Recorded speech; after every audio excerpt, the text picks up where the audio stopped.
प्यारे दोस्तों, कैसे हैं आप सभी। मुझे आशा है आप सभी अच्छे होंगे, ठीक होंगे। आज मैं आप लोगों को बताने वाली हूँ क्वेश्चन नंबर 7। और इससे पहले मैंने आप लोगों को क्वेश्चन नंबर 6 तक पूरा क्लियर कर दिया है। तो अगर आप लोग नहीं देखे हैं तो एक बार देख लीजिएगा। और आप सभी को अच्छे तरीके से पता है कि मैं आप लोगों को 9th मैथ कैसे से न बता रही हूँ। तो चलिए स्टार्ट करते हैं हम लोग अपना अगला क्वेश्चन, क्वेश्चन नंबर 7। और ये हम लोगों का टाइप जो है वो तीसरा आ गया है। और पार्ट एग्जैक्टली मुझे याद नहीं है, इसलिए मैंने नहीं कहा। और शायद पार्ट 8 या 9 होगा। तो और ये जो हम लोगों का टाइप है वो 3 है। यानी इस चैप्टर जो 4.2 है ना, उसमें हम लोग सबसे पहले पहला और दूसरा टाइप कर चुके हैं। आज हम लोग तीसरा टाइप पे आ चुके हैं। और इस टाइप के क्वेश्चन आज मैं आप लोगों को बताने वाली हूँ। और ये जिस सूत्र पे बनने वाला है वो सूत्र सबसे पहले मैं आप लोगों को लिखवा देती हूँ। और आप लोग उसको क्या कीजिएगा, तो जो कॉपी का हेड होता है, ऊपर में हेड पेज होता है, बचा हुआ रहता है इतना छोटा सा, उस पे आप लोग ये दो क्वेश्चन, मतलब सूत्र जो मैं अभी आप लोगों को बताऊंगी वो आप लोग लिख लीजिएगा। वैसे मैंने आप लोगों को सारा सूत्र बहुत डिटेल से अच्छे तरीके से समझा कर ऑलरेडी पहले ही लिखा दिया है। तो अगर आप लोग वो नहीं देखे हैं पार्ट, तो आप लोग जरूर एक बार देख लीजिएगा। तो चलिए हम लोग सबसे पहले मैं आप लोगों को सूत्र लिखाती हूँ। तो देखिए ये जो है सूत्र होने वाला है,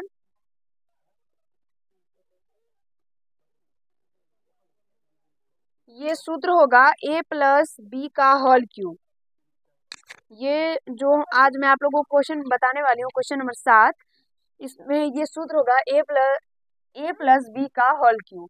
यानी इसका सूत्र होता है a+b का होल क्यूब। देखिए इसका सूत्र होता है a3+b3a²b +3ab²।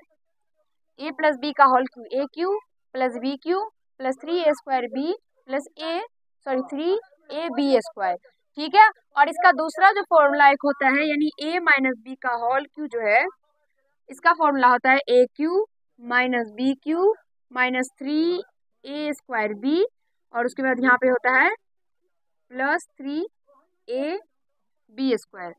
देखिए इसका जो फॉर्मूला होता है वो होता है a³ + b³ a³ - b³ -3 a + b। ये होता है a - b। ठीक है, इसका फॉर्मूला ये होता है। इसको गुना करके हम लोग यहाँ पे लिखते हैं। तो यहाँ पे 3ab होता है, 3ab। तो जैसे कि गुना करते हैं तो यहाँ पे देखिए, यहाँ पे माइनस और यहाँ पे प्लस है, तो ये माइनस और प्लस में माइनस हो जाएगा, तो 3a² हो गया।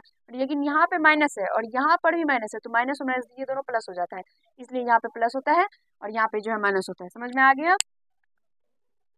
वैसे मैंने ये सब जितना फॉर्मूला ये सब मैंने आप लोगों को पहले ही लिखा दिया है, तो वो पार्ट आप लोग एक बार देख लीजिएगा, सारा फॉर्मूला नोट भी कर लीजिएगा और याद भी कर लीजिएगा।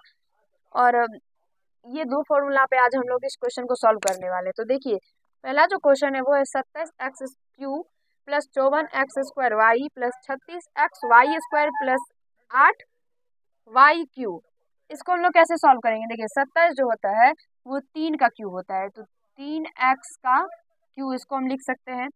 और यहाँ से उसके बाद देखिए ये है, यहाँ पे है 8y³।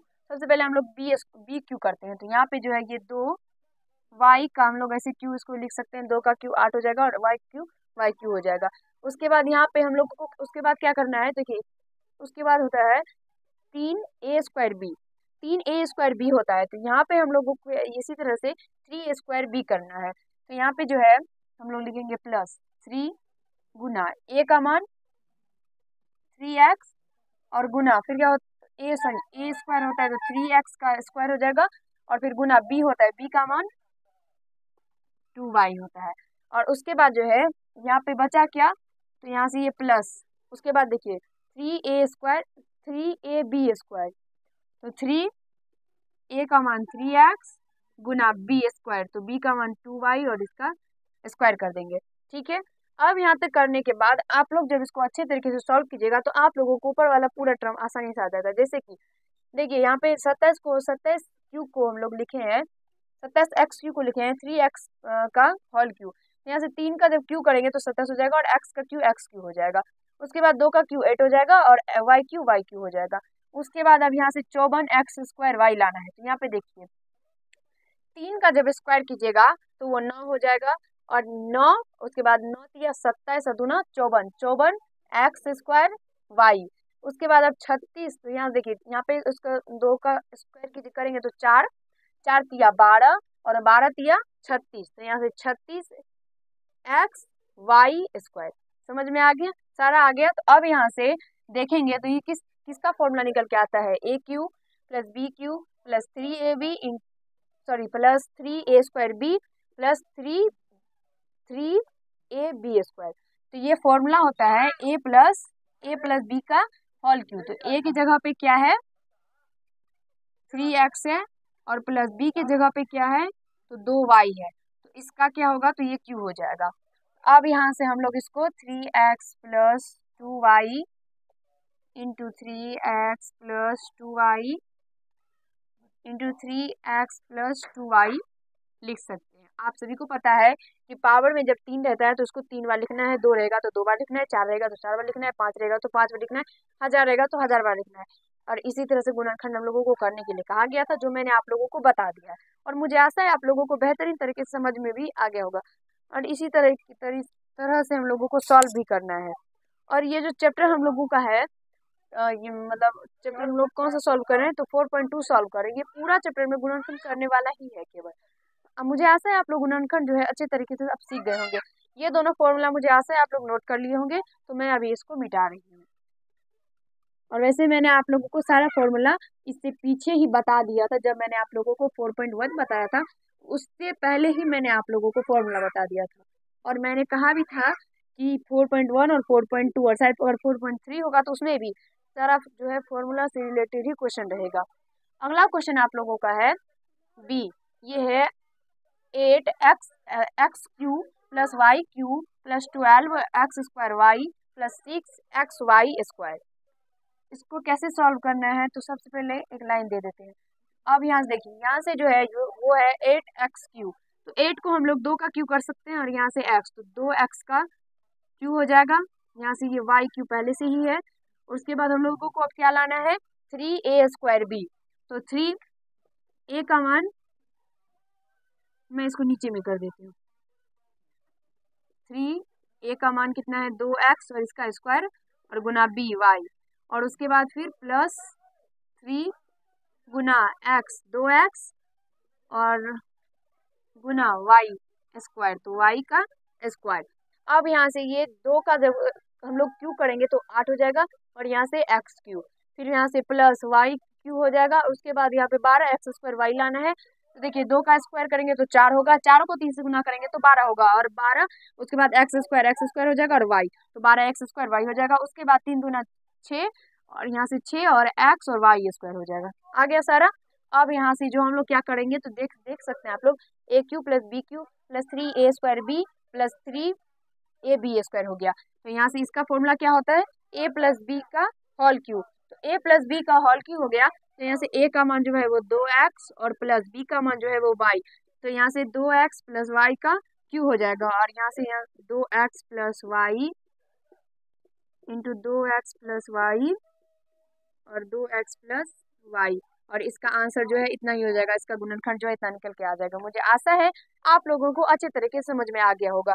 इसको हम लोगों को जो है वो a प्लस बी का होल क्यू या a माइनस बी का होल क्यू के फॉर्मूला पे लाना होता है। तो जो जिस तरीके से हम लोग सॉल्व करते हैं वो हम लोगों का मतलब ये रखता है कि कोई भी क्वेश्चन होता है तो उसको हम लोगों को क्या करना है तो उसका गुणनखंड करना है। अब गुणनखंड हम लोगों को कैसे करना है वो मैंने आप लोगों को बता दिया, और इसी तरीके से आप लोगों को एग्जाम में भी सॉल्व करना है। अगला क्वेश्चन आप लोगों का सी नंबर है AQ(x³ minus 3a²b(x² plus 3ab² minus BQ। चलिए इसको हम लोग कैसे सॉल्व करते हैं वो मैं आप लोगों को बताती हूँ। तो यहाँ से जो है ये ax इसका होल क्यू कर सकते हैं हम ऐसे, ax का होल क्यू करेंगे तो यहाँ से a का क्यू और यहाँ से x का क्यू आसानी से निकल के आ जाएगा। उसके बाद हम लोग करेंगे माइनस b, ये जो है ये उसके बाद माइनस में देखिए आप लोग ये देख सकते हैं यहाँ पे b जो है वो माइनस में, ये भी माइनस में, इसका मतलब ये a माइनस बी का होल क्यू है। तो उसके बाद क्या होता है AQ, उसके बाद माइनस BQ होता है, तो यहाँ से माइनस BQ करेंगे तो BQ पहले से ही है। उसके बाद जो है यहाँ से क्या होता है सॉरी माइनस 3a² b, तो -3 गुना ए का मान ए एक्स गुना बी, सॉरी ए एक्स स्क्वायर और गुना बी, बी का मान बी ही है। और उसके बाद क्या होता है प्लस 3 ए एक्स और गुना बी स्क्वायर, तो बी स्क्वायर। अब यहाँ से देखेंगे तो ये A cube minus B cube minus 3 A square B plus 3 A B square के टर्म में आ चुका है। और इसका फॉर्मूला होता है ए माइनस बी का होल क्यू। तो ए का मान जो है वो ए एक्स और माइनस बी का मान जो है वो बी ही है और इसका क्यू हो जाएगा। अब इसको अगर आप लोग सॉल्व करके देखेंगे तो आप लोगों को ऊपर वाला जितना भी टर्म है वो सही सही आ जाएगा। जैसे कि 3 ए स्क्वायर बी और लास्ट में एक्स स्क्वायर, एक्स का स्क्वायर करेंगे तो एक्स स्क्वायर। उसके बाद यहाँ से है 3 ए बी स्क्वायर एक्स, तो यहाँ से गुना जब कीजिएगा तो 3 ए बी का स्क्वायर यहाँ से एक्स। समझ में आ गया। तो यहाँ से इतना निकालने के बाद अब आप लोग क्या कीजिएगा तो इसका गुणनखंड कर दीजिएगा। 1 सेकंड बराबर भी हर जगह जरूरी है। तो यहाँ से ए एक्स माइनस बी इंटू ए एक्स माइनस बी इंटू ए एक्स माइनस बी, और इसका गुणनखंड आप लोगों को इतना ही निकल के आ जाएगा। मुझे आशा है और अच्छे तरीके से आप लोगों को समझ में आ गया होगा, कहीं से कोई दिक्कत समस्या कठिनाई नहीं हुआ होगा। आप लोगों को इसी तरह से अपने एग्जाम में भी सॉल्व करना है और एक दो बार रिवीजन के बाद आप लोग इसे बेहतरीन तरीके से समझ सकते हैं। तो एक बार दो बार रिवीजन जरूर कीजिएगा। वीडियो अगर अच्छा लगा हो तो लाइक कर दीजिएगा, कैसा लगा ये कमेंट कीजिएगा। चैनल पे नए होंगे चैनल को सब्सक्राइब कर लीजिएगा। अगर सूत्र वाला पार्ट नहीं देखें तो एक बार जाके सूत्र वाला पार्ट देख लीजिएगा। धन्यवाद।